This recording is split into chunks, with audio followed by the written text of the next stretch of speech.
Assalamualaikum sahabat cerita, semoga sahabat cerita selalu dalam keadaan sehat. Kali ini saya akan bercerita tentang Al-Farabi. Al-Farabi adalah ahli filsafat asli Kazakhstan yang bapaknya adalah seorang panglima perang di Turki. Ibunya juga berasal dari Turki. Sejak kecil Al-Farabi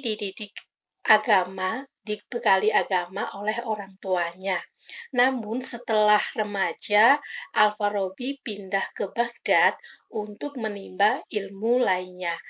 Al-Farabi terkenal sudah menguasai 70 bahasa, karena itu Al-Farabi juga mudah untuk mempelajari ilmu pengetahuan yang bersifat duniawi. Al-Farabi dikenal sebagai guru kedua dalam ilmu mantek setelah guru pertamanya adalah Aristoteles, karena Al-Farabi ini mampu menjelaskan dengan gamblang dan runtut tentang pemikiran-pemikiran Aristoteles. Pada video sebelumnya nih tentang Ibnu Sina, bahwasanya Al-Farabi juga sebagai guru dari Ibnu Sina, karena ketika itu Ibnu Sina telah berusaha menerjemahkan akan teori Aristoteles, tidak bisa nih setelah membaca karyanya Al-Farabi, ternyata Ibnu Sina telah paham apa yang disampaikan oleh Aristoteles.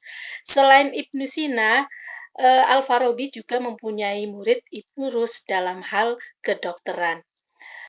Al-Farabi mampu mengembangkan dan menerjemahkan teori-teori filsafat Aristoteles nih, ternyata tidak serta-merta begitu saja dengan membalikkan telapak tangannya, namun Al-Farabi ini membutuhkan waktu kurang lebih 10 tahun untuk belajar di kota Haran. Kota Haran ini merupakan pusat kebudayaan Yunani di Asia Kecil, itu berguru kepada seorang filosof Kristen yang bernama Yohanna bin Jilat.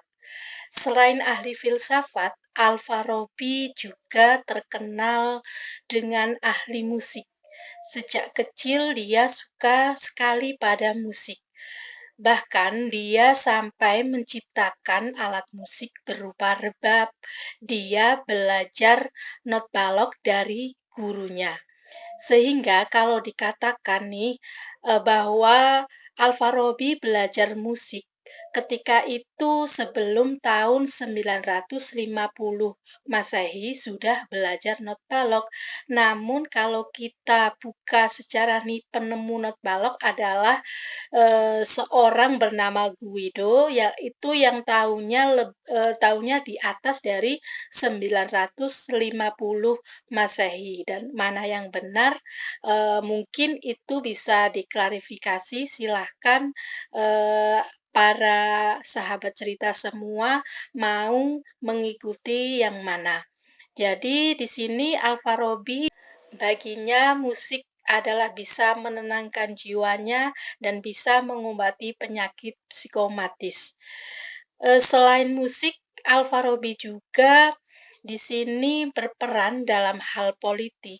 Beliau mengungkapkan bahwasanya sebuah negara yang maju adalah di mana negaranya memiliki rakyat, memiliki manusia yang bahagia. Karena menurut Al-Farabi nih, unsur-unsur terbentuknya sebuah negara adalah dengan adanya manusia itu sendiri.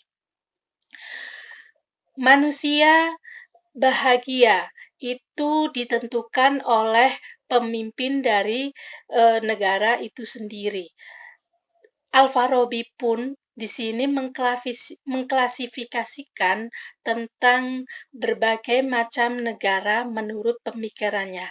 Yang pertama adalah negara Al-Madinah Al-Fadilah, yang akhirnya nanti dijadikan sebuah buku yang di sini negara utama, bahwa negara utama itu dipimpin oleh seorang nabi atau seorang filosof. Yang dimaksud seorang filosof di sini adalah seseorang yang berperilaku seperti nabi. Maka kalau Al-Madinah Al-Fadilah ini bisa terwujud, maka rakyatnya pun bisa bahagia. Yang kedua adalah negara bodoh.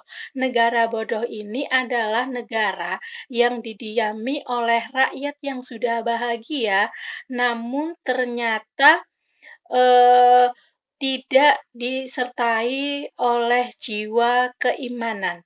Disinilah yang dinamakan oleh negara bodoh.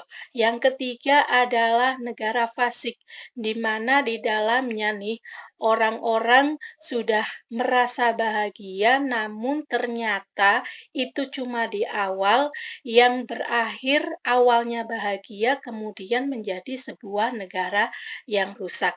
Itu antara lain pembagian negara menurut Al-Farabi.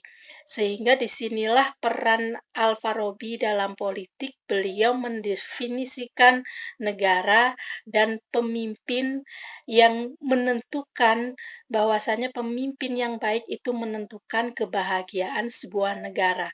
Sebuah negara akan terbentuk manakala rakyatnya merasakan kebahagiaan. Karena keahliannya nih di bidang politik, sehingga Al-Farabi ini juga dipercaya menjadi ulama di istananya, karena pengetahuan-pengetahuannya mengenai negara dan ilmu agama sangat mumpuni sekali.